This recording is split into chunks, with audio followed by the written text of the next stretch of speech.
Material હોય એમાંથી એનો ઘન પદાર્થ નક્કરતા એ પદાર્થની હોય એનો ઉપયોગ કરી અને જે કોમ્પ્યુટર ઉપર ઓર્ડિનરી કોમ્પ્યુટર્સ ઉપર સામાન્ય કોમ્પ્યુટર્સ ઉપર જે ડિઝાઇન દોરેલી હોય એ પ્રમાણેનું આ ઇન્ડસ્ટ્રી આ ઉદ્યોગમાં આ પદાર્થોનો ઉપયોગ કરી અને એને ઘન પદાર્થ બનાવી અને એનો ઉપયોગ થાય છે.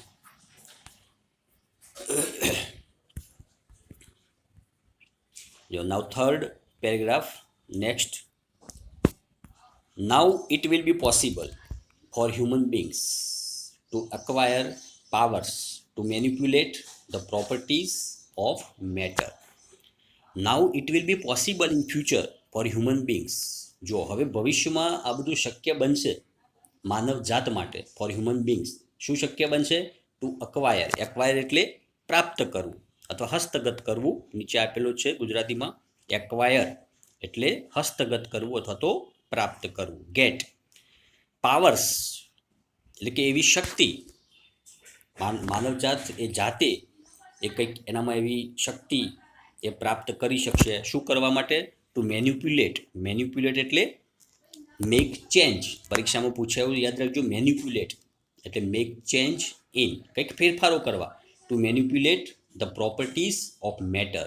જો પ્રોપર્ટીઝ ઓફ મેટર, મેટર એટલે પદાર્થ જે, અને પ્રોપર્ટીઝ હિયર એટલે ગુણધર્મો.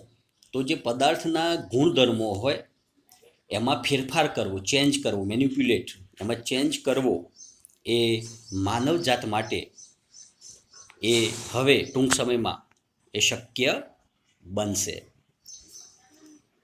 So AutoFab is now creating opportunities for manufacturers to satisfy the unique needs of customers.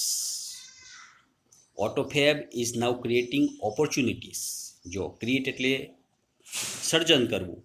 આ ટેકનોલોજીથી, AutoFab ટેકનોલોજીથી now it is possible to create opportunities, તક એ સર્જન કરવાનું શક્ય બનશે. કોના માટે? તો ફોર મેન્યુફેક્ચરર્સ. જો મેન્યુફેક્ચરર્સ એટલે જે ઉત્પાદકો હોય, જે વસ્તુનું ઉત્પાદન કરતા હોય એ ઉત્પાદકો માટે એક તક ઊભી થશે. Two satisfy. સેટિસ્ફાય એટલે સંતોષવું. The unique needs of customers.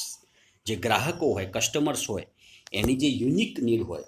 Unique એટલે અનકોમન, આપણે અસામાન્ય જે જરૂરિયાત હોય, નીડ્સ. યુનિક એટલે અનન્ય કહી શકીએ. નીચે આપેલું છે અનન્ય અથવા તો અનકોમન, અસામાન્ય એની જે જરૂરિયાતો હોય કસ્ટમર્સની, ગ્રાહકોની, એની એ જરૂરિયાતો એ ઉત્પાદકો એ પૂરી પાડી શકશે, એની જરૂરિયાતોને સંતોષી શકશે બાય ક્રિએટિંગ ઓપોર્ચ્યુનિટીઝ, એવી તકનું સર્જન કરીને.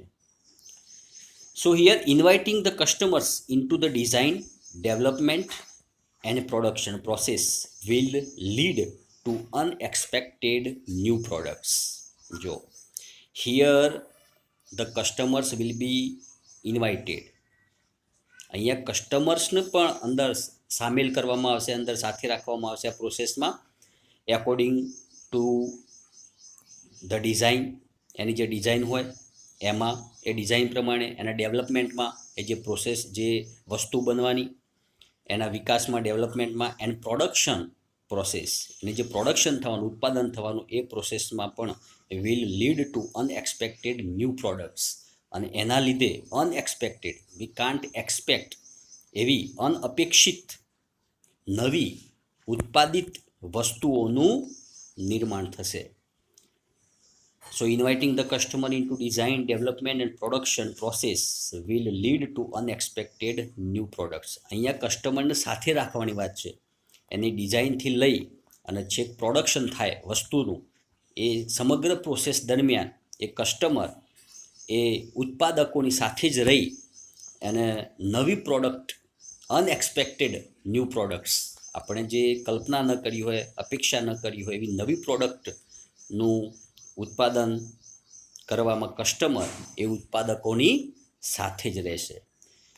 સો in AutoFab the customer is a co constructor. જુઓ, આ પરીક્ષામાં ઘણી વખત પૂછાય છે કે કસ્ટમર જે છે, ગ્રાહક, in AutoFab technology the customer is a co constructor. અહીંયા કો કન્સ્ટ્રક્ટર એટલે સહસર્જક કહી શકીએ આપણે. કોઈ વસ્તુનું સર્જન થતું હોય એની સાથે એ પોતે સામેલ થઈ શકે, સાથે રહી શકે, એટલે એના માટે અહીંયા કસ્ટમર કો કન્સ્ટ્રક્ટર કહેવામાં આવ્યું છે. સહનિર્માતા, વસ્તુનું જે નિર્માણ થાય એમાં એ પણ એટલો જ ભાગીદાર છે, એટલો જ જે નિર્માણ પામેલી વસ્તુ હોય એમાં એ પોતે એ સામેલ રહી શકશે અને એની પ્રોડક્ટનું બધું જ એ નિરીક્ષણ અને એનું કરી શકશે. સો here the customer is a co constructor. સહસર્જક કહી શકીએ, કો કન્સ્ટ્રક્ટર અથવા સહનિર્માતા કહી શકીએ આપણે. સો નાવ પ્રોડક્ટ લાયબિલિટી. જો લાયબિલિટી પરીક્ષામાં ઘણી વખત પૂછાય છે. ધ નાવ પ્રોડક્ટ લાયબિલિટી એટલે જવાબદારી, responsibility. The similar word. Liability એટલે responsibility. Now the product liability, other risks and patent rights may be shared with the customers. જો શું કરી શકાશે? પ્રોડક્ટ જે નવી ઉત્પાદિત વસ્તુ હોય એની લાયબિલિટી, એની જવાબદારી, અધર રિસ્ક્સ જે બીજા જોખમો હોય એ, and patent rights. Patent rights એટલે કે આપણે પેટન્ટના અધિકારો કહી શકીએ, એના હક. કોપીરાઇટ પરીક્ષામાં પૂછાય તો પેટન્ટ રાઇટ્સ એટલે કોપીરાઇટ. એ વસ્તુના જે કોપીરાઇટ હોય, એના જે અધિકાર હોય, બીજા જે જોખમો હોય વસ્તુઓના, અથવા જે લાયબિલિટી હોય, રિસ્પોન્સિબિલિટી હોય પ્રોડક્ટની, મે be shared with the customers. એ જે ઉત્પાદકો હોય એ ગ્રાહકની સાથે આ બધું જ શેર કરી શકશે, એની સાથે એને ભાગીદાર બનાવી શકશે, એને જોડે રાખી શકશે. એટલે આ ટેકનોલોજીથી there are lots of advantage to customer. એ ગ્રાહકને ખૂબ જ ફાયદાકારક આ પ્રોસેસ નીવડવાની. So automated fabrication will have a dramatic impact on society. Impact યાદ રાખજો, ઇમ્પેક્ટ એટલે અસર. આ ઓટોમેટેડ ફેબ્રિકેશનથી, ઓટોફેબ ટેકનોલોજીથી will have a dramatic impact. Dramatic એટલે પાવરફુલ કહી શકીએ આપણે. એટલે કે જે સોસાયટી છે, સમાજ છે, એની ઉપર એકદમ નાટકીય કહી શકીએ અથવા તો પાવરફુલ અસર એ આવનારા દિવસોમાં એ સમાજ ઉપર પડવાની છે. સો here friends, we will discuss the rest of the read in the next part of the video. Thank you very much. Have a good day.